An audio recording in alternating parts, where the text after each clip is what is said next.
Welcome to another edition of King Size Conversations. I'm your host, Brian Pfannes, where we sit down with leadership from around the industry, having conversations about leadership in their companies, mentoring, and just all things going on in material handling space. I'm fortunate to have a great guest with me today, Stacy Atherton, our Chairwoman of Steel King. Welcome, Stacy. Thanks for joining me. Thanks, Brian. I'm excited to be here. So, Stacy, we're going to, before we kind of dive in, give a little personal background, a little bit about you, and then we'll dive into the leadership stuff. But framing it for our guests from all across the industry, tell us a little bit about yourself. Well, about me is my least favorite topic, but I'll deal with it. I didn't put it in the questions up front. You didn't put the questions up front. But I suppose it's a good place to start. So, as you said, I'm the Chairwoman of Steel King, which is a title that sometimes is a little confusing, but my favorite way of describing it is my job is to look up and out and chart the path for where we want to go in the future and how we're going to get there. And this is my 8th year at Steel King and 8th year in material handling. I have become such a manufacturing geek over the past 8 years. And I love the fact that Steel King makes things and love every chance that I can get to see how something else is made. That's awesome. So I asked Jay Anderson this same question. If you had to describe or explain Steel King to a non-material handling person, someone who doesn't know anything about the company, how would you articulate what Steel King does, who we are? So my normal response to avoid someone's eyes glassing over is I say that we manufacture products for the material handling space, and our primary product line is industrial steel storage rack. And then if they're a little interested, I'll say, think the big heavy-duty stuff you see at Costco, where you have thousands upon thousands of pounds of goods on one level. And then they're like, oh, that's kind of cool. I do love, though, getting to talk to other people in the material handling space because we all speak the same language. And my 30-second intro can be down to a 5-second intro, and then we're off and running. Yeah, perfect. At Modex, we had a bunch of college students come through our booth, and we talked to them about anything that you buy, Amazon, e-commerce. Those products either sit on or go across our products that we produce or something that our competitors produce. So we're at the forefront of supply chain in North America, right? So it's very, very exciting. Steel King has been kind of a dependable brand in the industry for a long time. And family has owned our organization for a number of years. How do you, that personal charge of leading an organization like Steel King, what's that kind of legacy that comes with being at Steel King? I take a tremendous amount of pride in knowing that Steel King is viewed as the premier brand within the racking space, and that when our customers talk about us and even our competitors talk about us, it's with a lot of respect and admiration. And that doesn't happen by chance. I started my career actually in the public relations space, and so I saw firsthand how much work goes into building a reputation and how quickly one bad decision can erode the whole thing. And so because of that experience and because of the pride that I take in this brand, it's incredibly important to me to protect it and nourish it and steward it for the future and the next generation, because wearing Steel King on your shirt like you're doing today, or our employees do when they're in our plants or out in the world, it's saying this is something that I choose to be associated with because it's something that I'm proud of. And for me, I'm incredibly proud to be associated with Steel King. I'm incredibly proud of the people that we have. And I'm trying to pass that down to my children as well, even though they're still really little. I was telling a story the other day of my daughter came home from kindergarten with some of her artwork, and I'm paging through it, and I notice she's got the Steel King shield, the Steel King logo on one of her pieces of art. How cool is that? And I'm like, I didn't realize that she had been paying such close attention. And she noticed it, and she knew what it was, and she could actually draw it herself. And so that piece of art is now front and center on our fridge. Yeah, it's interesting how your children listen, watch, observe, and through the eyes of kids, like they pick up on everything. And so to see that kind of play through in artwork and that's where the pride starts, I would think, right? Absolutely. When you talk leadership and you worked other corporations before you came to Steel King, was there a defining moment where you kind of realized leadership was like a calling for you?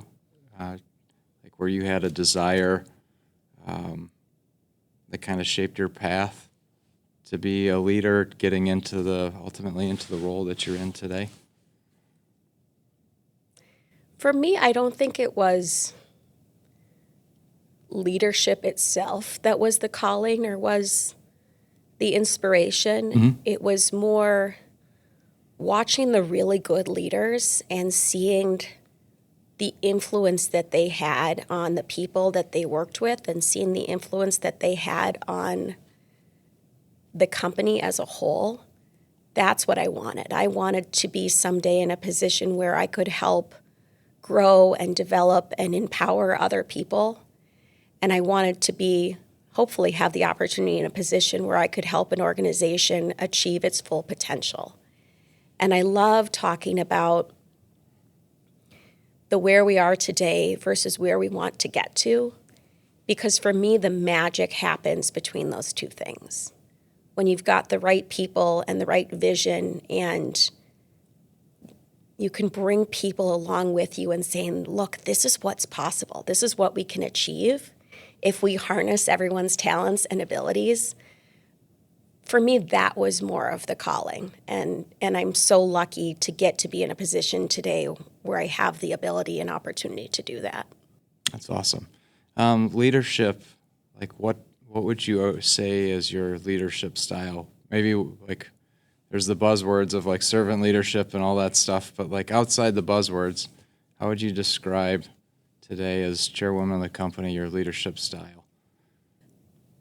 As odd as it sounds, I think it's other people, I would like to describe my leadership style as both constant and evolving. Constant in the important groundings of authenticity, respect for other people, desire to be the best team and company that we can, and yet also evolving in that I'm constantly learning. I'm constantly growing and facing my own growth areas and areas of opportunity and saying, how can I be better? How can I be stronger? How can I continue on my own journey of evolution so that I can be the best leader for this company?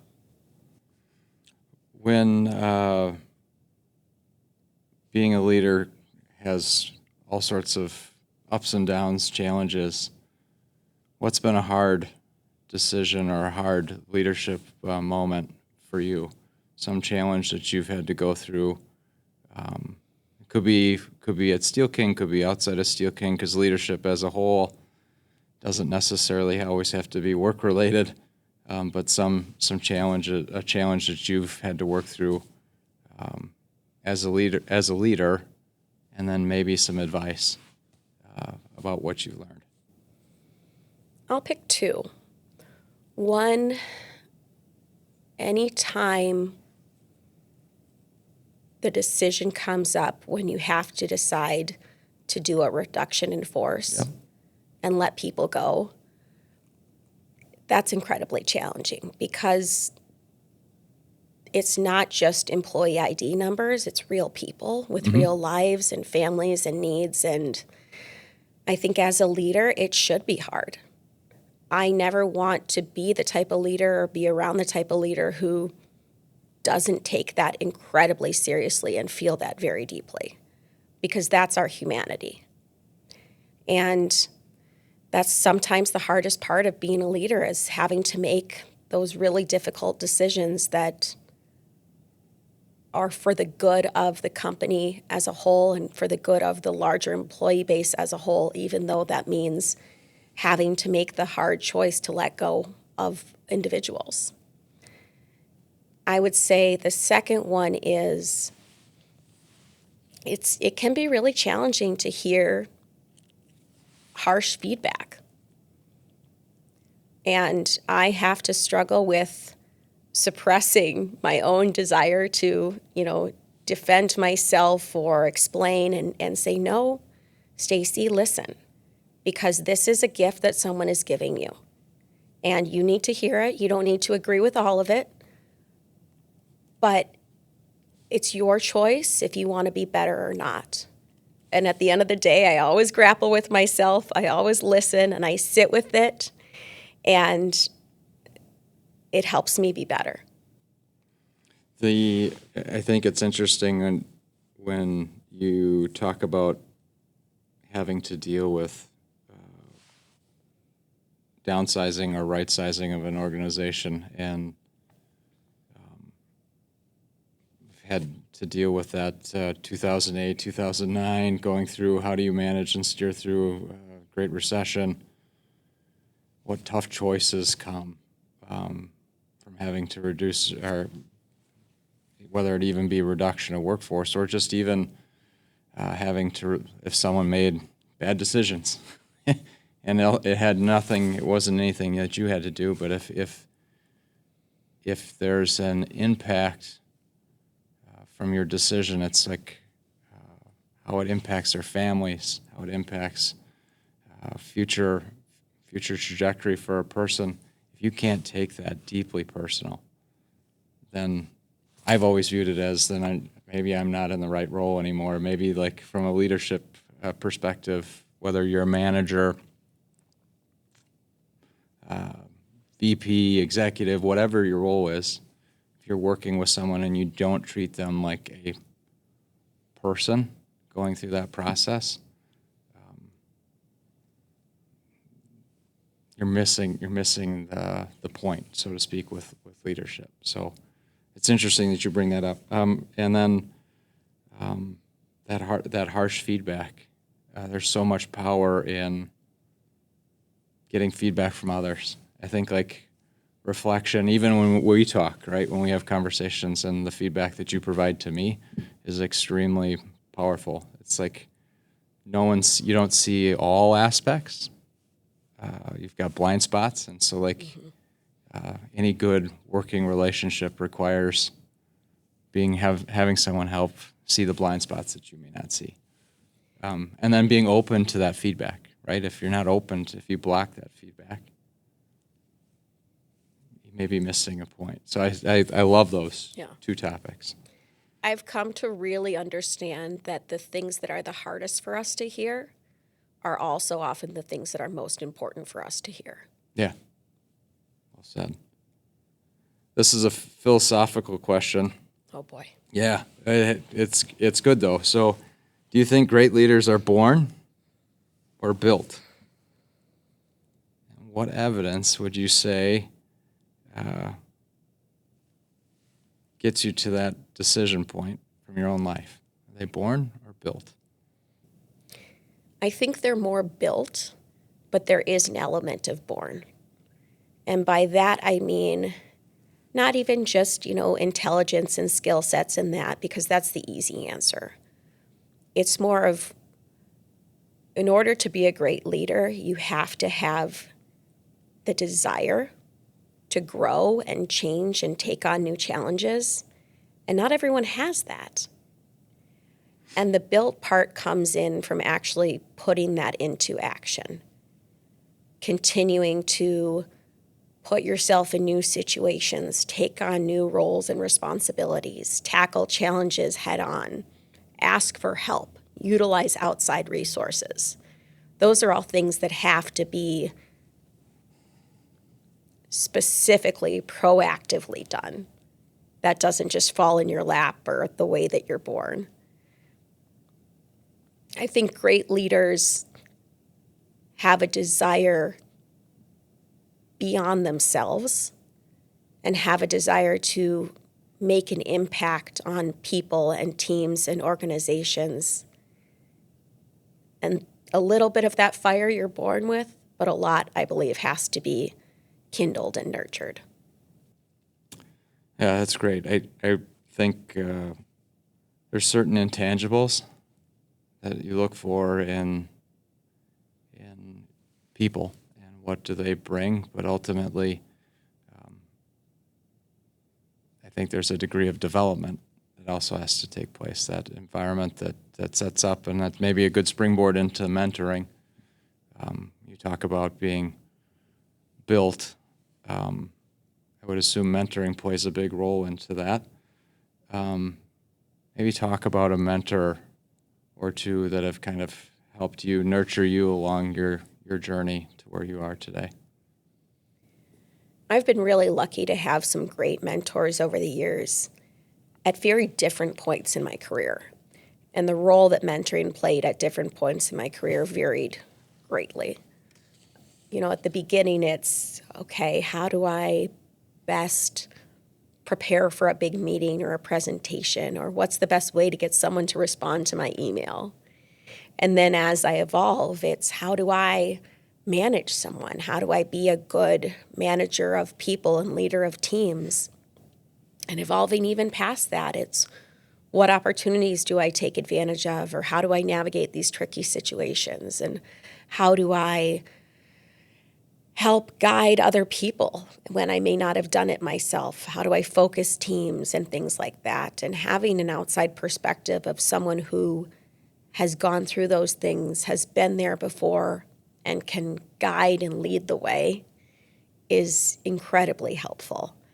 And I've been so lucky, too, to have mentors who are really generous with not just their time, but their talents and their knowledge, because it is a choice, like everything else in life. How much do you put into it? How much do you give of yourself and dedicate of your time? And so I'm so appreciative of those people over the years and try to give back when I can now. And, you know, even talk to myself and be like, do I? Yeah, I do have experiences that would be helpful to share. And I do have perspectives that I could help other people. And it's such a wonderful gift that you give to someone and that you can receive. And I think the best mentoring relationships, too, have a back and forth aspect of them. If you could do a shout out to a mentor that you've had today that's been super impactful on them, who would it be? Oh gosh, I've had so many. That's so hard. But I will give a shout out to Ann Finch, who she and I started a mentoring relationship a number of years ago before I came into this role, I believe. And she was at the time the CEO of a health technology company, and she was incredibly helpful in helping me navigate into the leadership role and the difference that it is leading an organization versus leading a team or being an individual contributor. The conversations that we had were huge in helping me get a perspective from someone outside of our company, outside of our industry, but who had gone through this before and could help me navigate through some of the things that I didn't know about. Sure. And like the aspect of like strong mentorships over time, you generate and develop trust. And it is a two-way street. Like you as a mentee, you have to come in prepared because of what you're talking about, the time and respect back and forth. Would assume, like, when you think of mentorships, it gravitates a lot to that early mentoring. Mm-hmm. At an executive level, mentorship, I think, carries a even higher level of preparedness, a higher level of deep thought engagement. And I don't think any of us would be where we are today if we didn't have great mentors and backing Absolutely not. to get here. Because it's a journey that's not, well, it feels at times like we're walking alone when you get to the top of an organization. But the reality is you've got tons of support behind you in your network to get there. Let's talk trust for a second. Trust is everything at an executive level. How do you build it? And how do you know when it's broken? Now we're getting into the deep stuff. In terms of building trust, I think it's a combination of being, for me at least, being genuine and authentic. I never want to be in a room with people who I'm worried are going to say one thing to my face and a different thing as soon as I walk out the door. Right. That's not genuine. That's not authentic. That's not the people I'm going to choose to surround myself with. I want people to build trust by telling me the hard things, the things that I and all of us need to hear, by advocating for what they believe is the best choice for our company, and by being honest and operating with integrity. And going to the second part of how do you break that trust, it's when you stop operating with integrity. For me, that's a really big thing, and it can be small. But if someone lies on their expense report, then it opens the door to what else are they going to lie about? Right. If someone can't admit when they messed up, then it opens the door to, well, what else might they be hiding? And once that trust is broken, it is really, really hard, I think, especially at an executive level, to rebuild it. Yeah, I would agree 100%. You navigated that really tough question really well, super like a pro. So that makes this next one, I think, very, very easy. So integrity, vision, resilience, and humility. How would you rank them from importance? What rises to the top? For me or for the people I work with? For you. For me. They're all incredibly important. If I had to rank them, which, like, you're really putting my back up against a wall here, I would say integrity is first, because once you lose that, the rest of it almost doesn't matter. I 100% agree. I would actually put resilience second. That is one of the biggest gifts that I've had throughout my career, and I didn't realize it at the time, but looking back, I do, is that I've hit some speed bumps and I've gotten knocked off the horse. And in hindsight, I'm so glad that I did, because now whenever something challenging comes up, I have the absolute confidence that I can navigate through it because I know I've done it before. Third, I would put vision. It's really hard to ask people to follow you if you can't tell them where you're going. Mm-hmm. And fourth, I would put humility. And it's equally important as the other three. And in certain situations, I think it's even more important. But you made me rank them, so something had to be last. Yeah, no, that's fair. I mean, if I was to go quick and rapid fire, I would say integrity 1, vision 2, humility 3, and resilience 4. Because I think, like, if you were to look at the vision aspect of it, if you're committed to the vision of where you're going, the resiliency is there. And the humility aspect, I think, probably the hardest part about being a leader is big believer in servant leadership, but the hardest part about being a leader is being humble. And in a way, I mean, there's certain times that you have to lean in and be forward-facing, and then there's some times that you have to lean back and leaning back aspect of it can be a challenge. But understanding, being humble is super important and for the people that you lead. So, no, that's really good. Kind of wrapping this up here, coming in the home stretch. The future, looking into your crystal ball, your magic 8-ball, whatever Wouldn't that be nice to have? future looking tool that you have. When you look back on your career, what do you hope that your teams that you've led, how do they define your leadership? I would hope that they would say,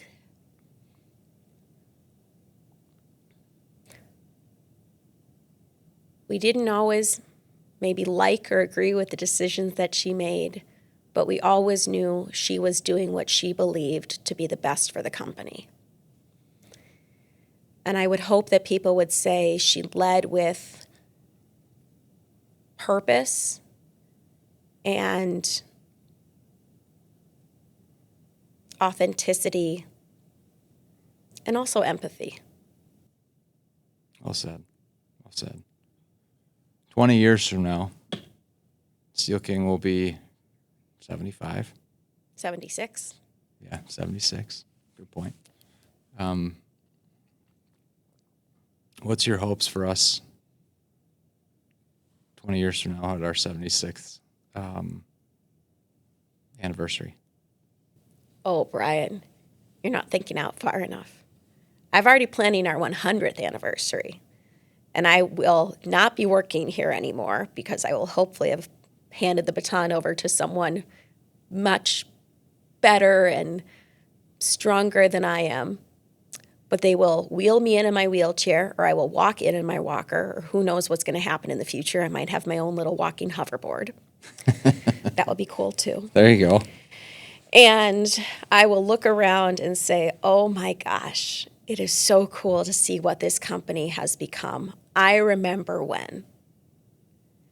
And there'll be some familiar faces and a lot of unfamiliar faces, but I hope to take pride in the fact that our brand reputation is still top-notch. We have a reputation for taking care of our people and taking care of our customers and doing what we say we're going to do. And we are known as the company that people admire and respect and look up to for not just what we make, but how we go about it and how we treat people. Yeah, I think that's a great way to close. It's interesting though. I had the opportunity to interview Fred Anderson, our founder, and before that happened, I kind of took him around this office, and he got to see some of the things like his drafting desk that he started, and as luck would have it, there was a print on that desk that actually was drawn by him the same day, 55 years prior. Oh, wow. But he had just turned 90, and the concept of where the company had come from, as he said, I think in the interview, we should have failed. The company should have failed. But here we are today, so big, so much bigger, so much stronger, and well-respected. And I think it's interesting generation to generation of leaders and owners of our organization. The message is consistent. The hopes and dreams of what could be, what the possibilities are with here at Steel King is consistent. So well said. Thank you for joining me today. Greatly appreciate it.